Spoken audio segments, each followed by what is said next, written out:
Custo de vida, emprego e desemprego, cesta básica, tarifas públicas, salário mínimo.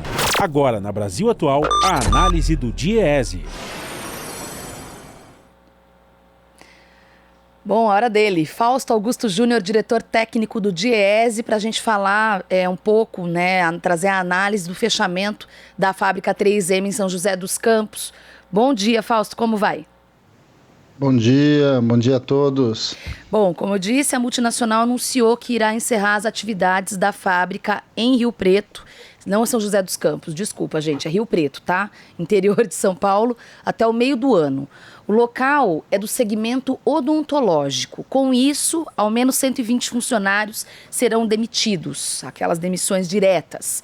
A empresa afirma que os funcionários receberão um pacote de indenização, sem dar ainda muitos detalhes, para tentarem se recolocar no mercado.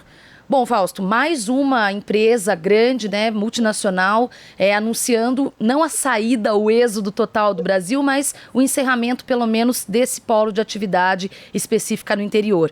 Como analisar o impacto disso, para a gente começar? Bem, acho que essa é a pergunta que a gente precisa se fazer, né? Ou seja, nós estamos com um conjunto de empresas fechando, bastante grande. Na pandemia, nós tivemos um conjunto bastante grande de empresas que fecharam suas portas. E agora, já em 2021, a gente inaugura esse ano com o anúncio de um conjunto grande de empresas multinacionais ou saindo do Brasil ou se reestruturando. É o caso da Ford, talvez o caso mais aí que chamou mais atenção, muita gente falou. Nós estamos ouvindo agora a fala do fechamento aí até o final, até o meio do ano da 3M ali em Rio Preto.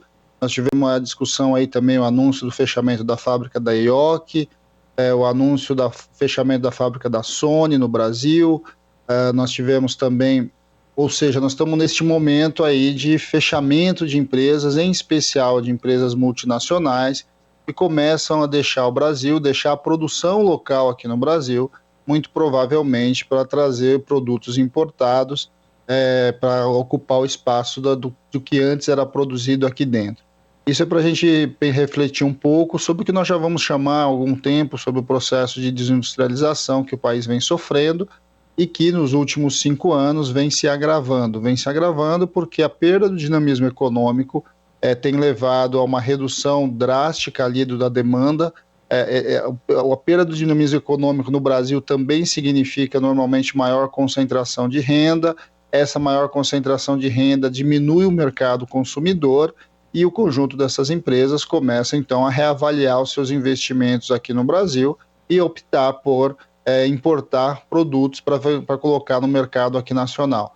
É bom lembrar também que no Brasil, a partir de 2016, todas as políticas de alguma forma de proteção da indústria nacional ou de proteção ou de incentivo à produção local vem sendo desmontada, e esse desmonte de alguma forma vai acelerando aí um processo de saída de empresas multinacionais, de fechamento de empresas nacionais, e o Brasil vai caminhando cada vez mais para um processo de reprimarização. O que é isso? Vai se concentrando basicamente na sua especialidade aí de produção da agroexportadora, produção para minério de ferro, outros tipos de minério, e vai aos poucos deixando de ser um país que tem a indústria forte, como já teve em outros momentos.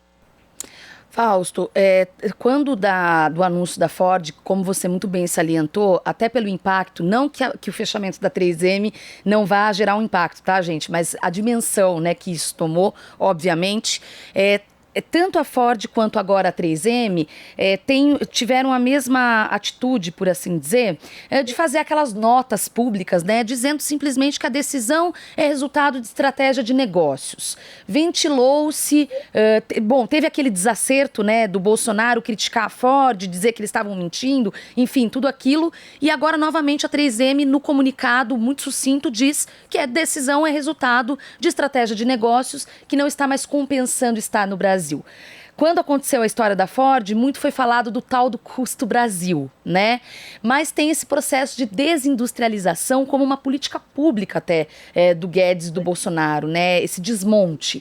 Queria que você ajudasse a gente a equacionar e entender, para nós leigos, né, aonde que se dialoga, ou melhor ainda, qual é o dimensionamento real dessas forças e, sobretudo, dessa disputa de narrativas, por assim dizer, entre, obviamente, empresas que tornariam a indústria forte, manteriam a indústria forte no Brasil, estão deixando o Brasil, e, de outro lado, o Bolsonaro tentando se agarrar às narrativas, né? Que isso ele sabe fazer muito bem. Bem, acho que toda vez que você tem uma perda de dinamismo econômico no país, né, ou seja, a economia começa a ficar frágil, o mercado consumidor começa a se reduzir, o conjunto do empresariado nacional, em especial as grandes confederações, né, de alguma forma tentam recolocar a culpa disso na questão aí do chamado custo Brasil. E raramente especificam de fato o que é o detalhe desse custo Brasil, porque de alguma forma eles buscam reduzir cada vez mais, em especial, os direitos vinculados aos trabalhadores. Acho que esse tem sido sempre o embate desde a década de 90, mas a gente sabe, olhando o que aconteceu, principalmente na primeira década desse século aqui, que quando a economia aquece, quando você tem demanda, minimamente você tem produção nacional, você tem investimento, você tem aquecimento.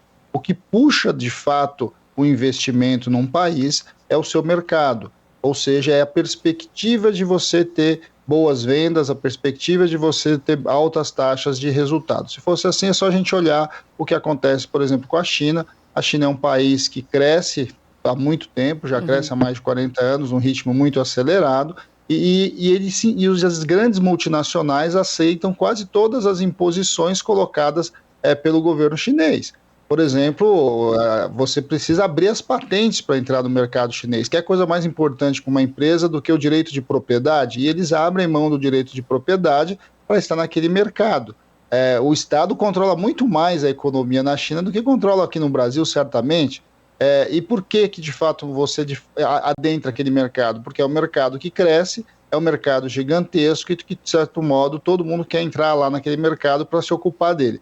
O Brasil tem este problema, o Brasil tem um problema muito sério, porque quando o mercado começa a crescer, ele cresce por ciclos, né? Ou seja, durante um período você vê o mercado crescendo e no período seguinte ele desaba. Para você ter uma ideia, quando as fábricas foram construídas ali no começo, no meio dos anos 2000, conjunto grande de novas plantas de montadora, por exemplo, chegaram, a perspectiva que se trabalhava naquele momento de produção de automóveis no Brasil era chegar a um mercado de 6 milhões de automóveis.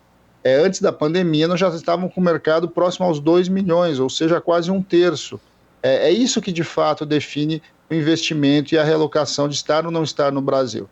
E a outra coisa é óbvio, se você não tiver nenhum programa, nada que incentive a produção local, nada que obrigue essas empresas a produzirem no Brasil, ela vai, de certo modo, fazer aquilo que for de acordo com o seu negócio, de acordo com o seu maior interesse. E muito provavelmente ela vai preferir produzir em outros países e importar para o Brasil. As razões são diversas, cada empresa e cada ramo de negócio vai depender de onde ele vai querer colocar uma fábrica. O setor automotivo tem escolhido o México como base de produção para importar para o Brasil, em especial depois do acordo de livre comércio com o México. Mas o pessoal ligado ao setor de eletroeletrônico, como a Sony, por exemplo, eles vão importar os equipamentos da China. Ou seja, agora, o que está muito claro é que se você não tem uma política industrial, de alguma forma induza a produção local, e de outra, você tem uma política muito clara voltada para o mercado interno, o que a gente vai assistir é um país que vai encolhendo do ponto de vista da produção industrial e vai, de certo modo, se transformando em país de consumo acessório. Ou seja, você tem os grandes países de grande consumo e o Brasil vai se acoplando a esse mercado. O que não o que é um absurdo quando a gente pensa que o Brasil é um país de mais de 200 milhões de habitantes, é a maior economia da América Latina e que de alguma forma deveria estar num outro caminho. A gente percebe, a gente sabe disso, que quando o país cresce, o investimento chega. Agora, o grande debate que tem que se fazer é quais são os caminhos para esse crescimento e como que, de alguma forma, a gente coloca a produção industrial como o núcleo desse dinamismo econômico, e não simplesmente deixar a indústria ao Deus dará, como a gente está vendo nos últimos períodos aí do nosso país. Tá certo. Fausto Augusto Júnior, diretor técnico do Diese. Muito obrigado, Fausto. Um bom dia e até a próxima. Até a próxima. Bom dia a todos novamente. Você está ouvindo Jornal Brasil Atual. As notícias que os outros não dão.